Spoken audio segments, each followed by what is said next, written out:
জনাব মোহাম্মদ শামীম চৌধুরী উপপরিচালক মহোদয়। এরপর বিশেষ অতিথি জনাব লুসিকান্ত হাজর। প্রথমে সম্মানিত প্রধান অতিথি মহোদয়কে উপস্থিত হয়ে এই আয়োজনকে সাফল্যমণ্ডিত করার জন্য উদ্যোক্তাদের প্রশিক্ষণের ব্যাপারে উদ্যোগ কি আছে? প্রশিক্ষণে আমরা প্রতি বছর বরিশালে 8টা প্রশিক্ষণ দেই এবং এক একটা প্রশিক্ষণ এক বেচে 25 জন করে দেই। আবার ট্রেড ভিত্তিক প্রশিক্ষণ আছে, এগুলো আমাদের চালু আছে এবং চলমান।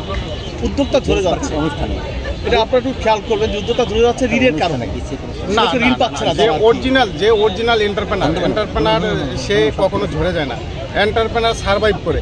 আপনারা অবশ্যই জানেন আমাদের বাংলাদেশের অনেক বড় বড় এন্টারপ্রেনার একদম নিঃস্ব আবার সে রাইজ করছে, ওইটা ভুল কথা।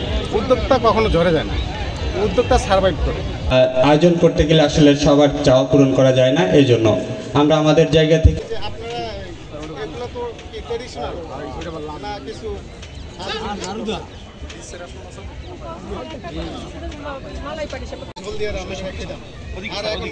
ফ্রাই করি, চিকেন করি, কারি করি, তাই না? মশলা খাই বেশি কথা না।